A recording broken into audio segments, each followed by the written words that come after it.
Good evening. Good evening. We will now convene the meeting of the Administration and Public Works Committee of Monday, July 22nd. We don't have a quorum yet, so we'll go ahead and begin with public comment and continue to the discussion item until we have a quorum. So with that, Mr. Kano, if you take Director Kano, roll. I'm sorry. Councilmember Reed. Councilmember Kelly. Here. Councilmember Harris. Present. Councilmember Newsma. Here. Councilmember Burns. Okay, so we have two. We need three in person to have a quorum, but we'll go ahead and begin with public comment. And we have Jerry Garl first.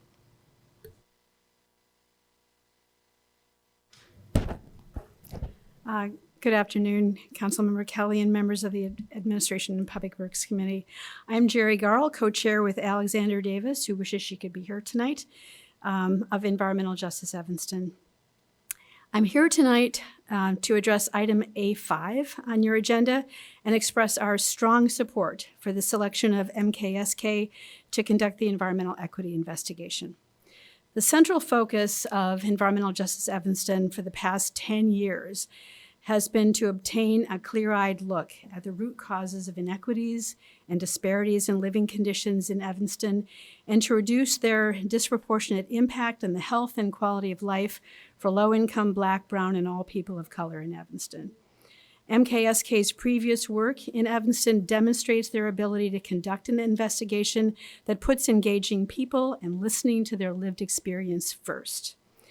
Environmental Justice Evanston started 10 years ago as a subcommittee of the Environment Board to draft an EJ ordinance, has contributed to the 2018 Climate Action and Resilience Plan, and drafted the 2020 EJ resolution.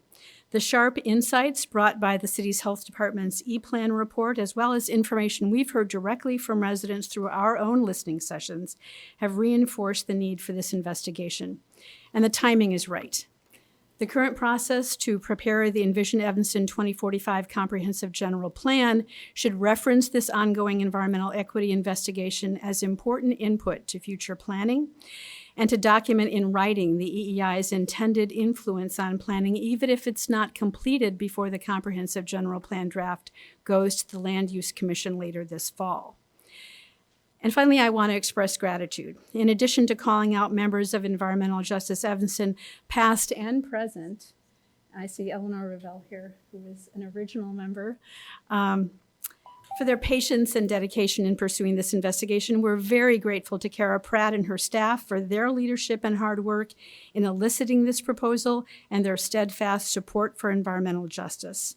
I'd also like to call out Climate Action Evanston, our umbrella organization, for their ongoing support, the Evanston Environment Board, particularly Paula Scholl, its EJ liaison, and Kimberly Holmes Ross, CEO of Evanston Cradle to Career, who is developing an expanded EJ coalition for our community. For this 10-year vision to come to fruition, it has truly taken a village. Please approve this contract tonight so we can all get started. Thank you. Thank you very much. Our next speaker is Jack Mortell. Permission to hand out some paperwork? Absolutely.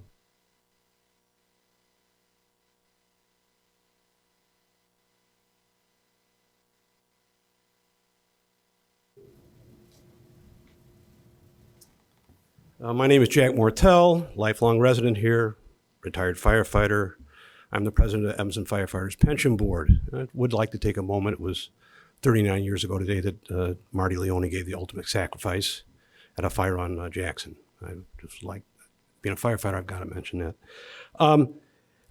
At the 11th hour, just shortly ago, I emailed what I just handed out to all the council members and the mayor. The first and second page are from Evanston's, well, the very first page is the financial policies of this city that were passed 8-0 by the council, and it's published in the budget book 2024, and that's the review of the comprehensive annual financial report. It says the Administrative Public Works Committee shall review the comprehensive annual financial report. It says, and then this is the committee where this should be discussed. And not that it shouldn't be discussed at Finance and Budget, but this is This is directions given by the council. That's why I'm here tonight, to talk about this. The first and second page of the thing that's stapled together are that from the Evanston 2023 audit, and the following pages are from the surrounding communities' 2023 audits. Basically, Evanston's audit contains IMRF numbers in the 2023 audit, 2022 numbers in the 2023 audit, because as the second page claims, most recent information available.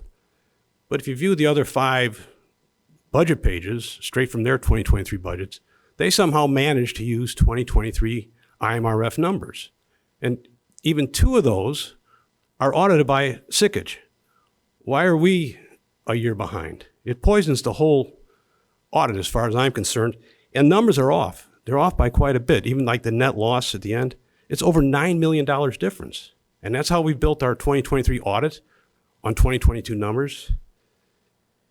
I ask you to set this thing aside as a draft, get it done correctly. The 2023 numbers have been available since May 31st. The other municipalities did this. And on your email, and I think the chairman, if you look, I gave you another 5 communities. Those aren't 2023 numbers. I want to stay with apples to apples, but those numbers are the most recent that could be found on these websites. It's hard to dig these things out of these websites. Even oddly enough, Barrington, their latest is 2020, but they all use current numbers. They don't use the previous year's numbers. Now, I ran across fiscal years that were different. And that doesn't apply to us, because when you have a fiscal year of April, it just doesn't work. The dates don't work. But I'll say again, I think I've shown pretty good proof that those numbers are available. That's a false statement in the audit. And, excuse me one second.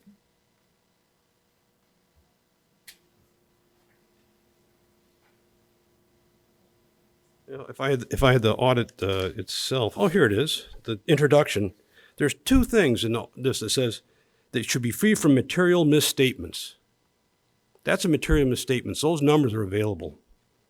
Other communities got them, and other communities audited by Sickage got them. I ask you to set this thing aside, get it straightened out, then bring it for a full vote. Thank you. Thank you very much, Mr. Mortel. Please add Councilmember Burns to the roll.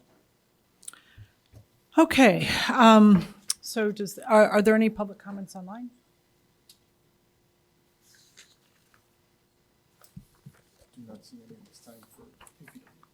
Okay, no public comments online. So with that, we'll move to approval of the minutes. Would somebody like to move approval of the minutes? Madam Chair, I move approval of the minutes of the July 8th A&PW meeting. Second. Okay, the minutes have been moved and seconded. All in favor? Aye. Okay, so moved. Aye. I think you have to do roll call for me. You're right. Thank you, Councilmember Harris. Councilmember Kelly, Aye.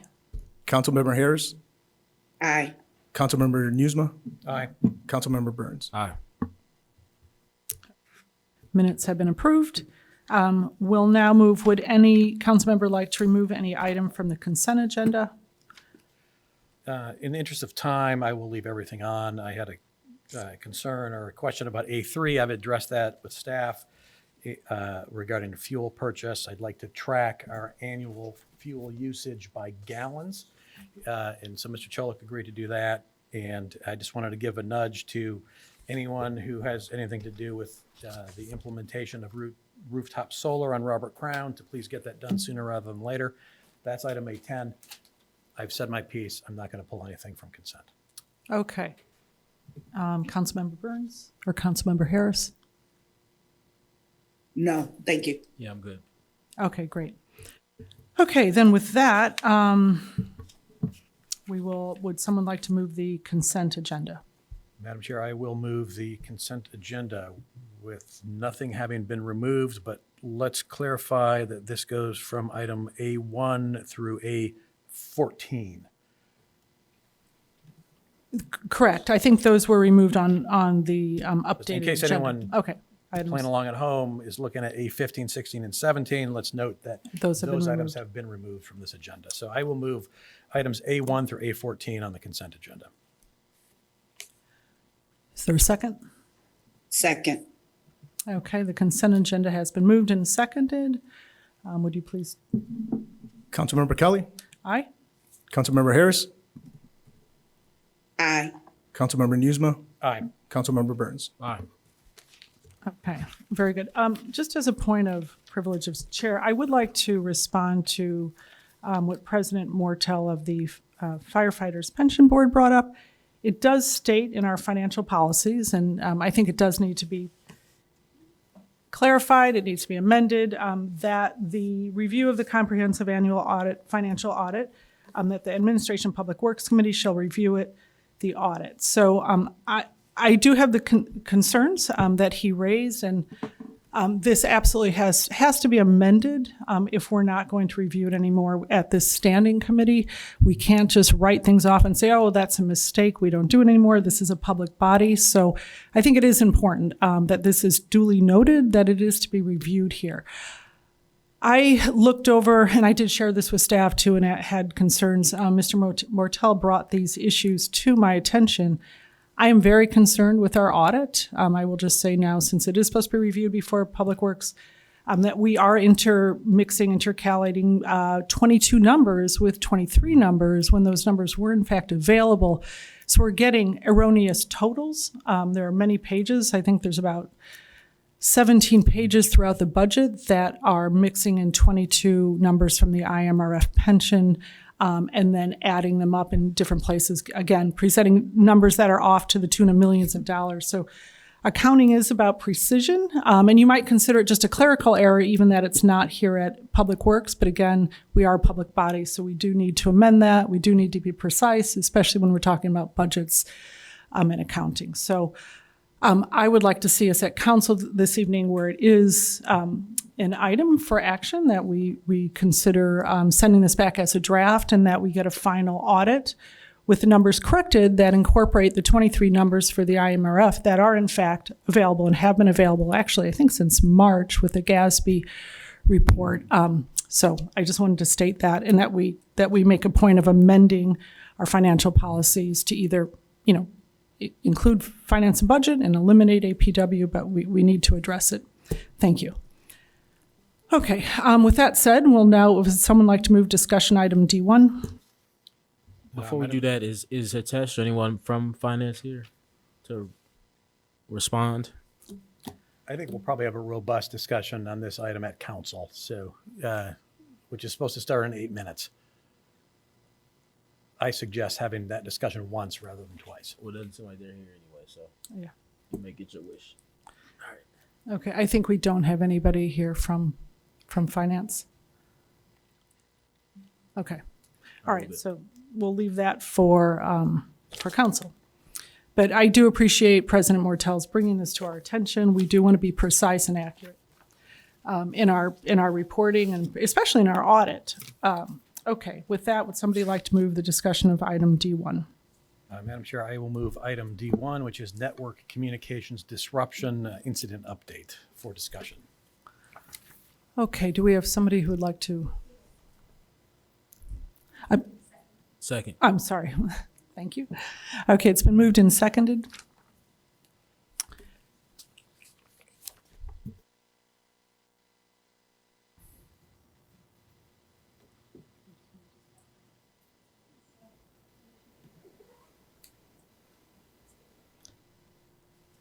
Okay, so let's see. I can begin with my questions, or do we have a presentation? Okay. Thank you. Good evening to the AP&W committee. Thank you for the opportunity to have a chat. My name is Dimitri Shub, and I'm the Chief Information Security Officer and Interim CIO for the city. So I just wanted to give a brief update on the network disruption incident that occurred a couple of weeks ago. So that was July 1st at 9:03 a.m. The IT team began seeing notifications from our network monitors of loss of communications to a number of our sites. We were very fortunate then to see that thanks to our longstanding and very positive relationship with Northwestern University and a vendor in the area, Raptor Industries, who the city has used for many years for fiber optic cable installation and repair, that an incident response team was on site within about an hour. A damage assessment was completed by 11 a.m.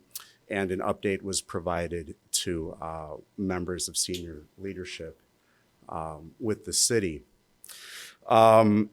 We immediately began talking about business continuity operations to keep things going because there were a number of sites that were affected. Fortunately, again, thanks to the efforts of Raptor Industries and their subcontractors, they were able to begin repairs the next day. What's significant about this is that the disruption occurred leading into the July 4th holiday, a time when many folks are planning to take time off. Fortunate for us, we had a vendor that was able to get to work right away. I'm pleased to say that thanks to their efforts and the effort of multiple business units in the city that we were able to see 95% of our sites see their network communications restored by 1:30 a.m. on July the 4th, which was significant considering that the city was hosting the July 4th parade later that day. So that was really great. And it really came down to some pretty good communication between business units and our vendor partners.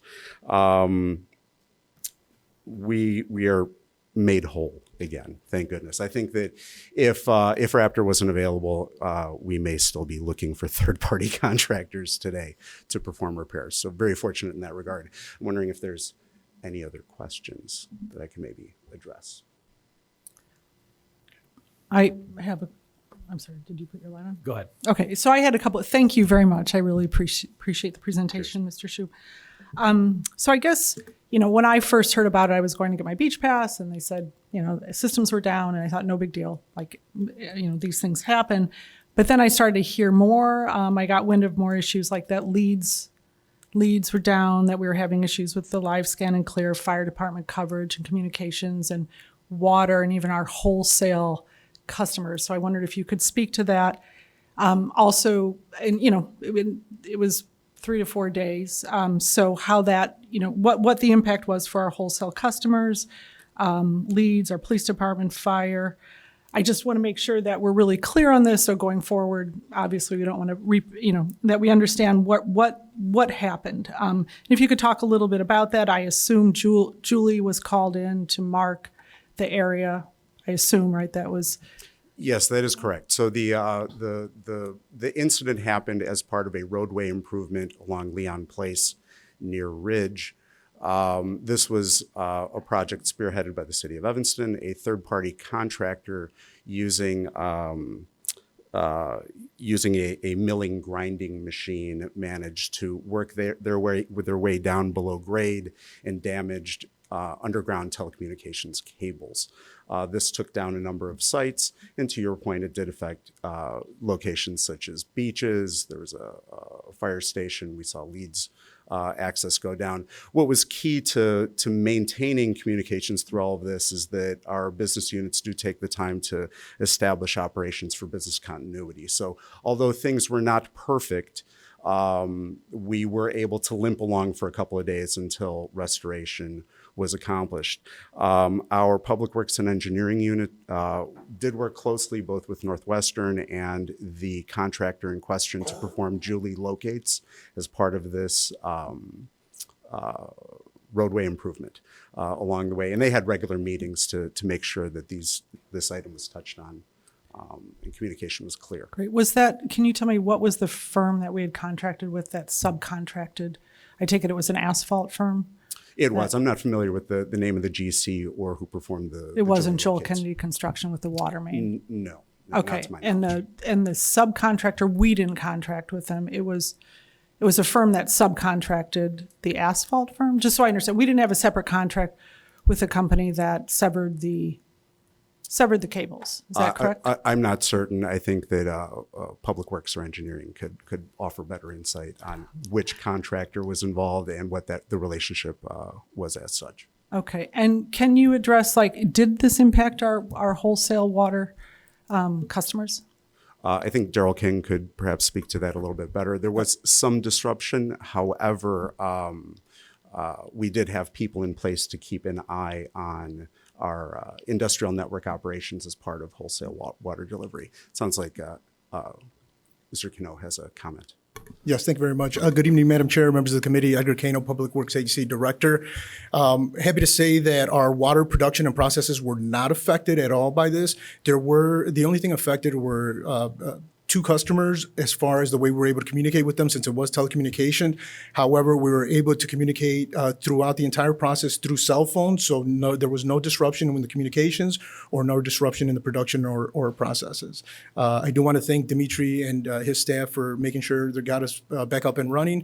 I'm happy to say that, again, no customers were truly affected. Okay, I had understood that some had to there were some issues, but with Niles or the larger Northwest water, no? No, Okay. no, and we can discuss that offline Terrific. later if you have some information to share. Good enough. And so do we know, I mean, in terms of this was serious, clearly, right? Because Yes, our ma'am. police and fire and, so going forward, do we understand what happened to ensure that this doesn't happen again? You say Julie was called in so that it was marked? What the area? That is correct. So, that's part of our regular process with any construction effort. Whenever any utilities, including telecommunication lines, are involved, that these Julies are called out, that things are clearly marked before contractors proceed.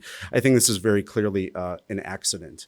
Anecdotally, there is something amazing about backhoes, that they're like heat-seeking missiles for underground fiber telecommunications cables. We've had disruptions from time to time.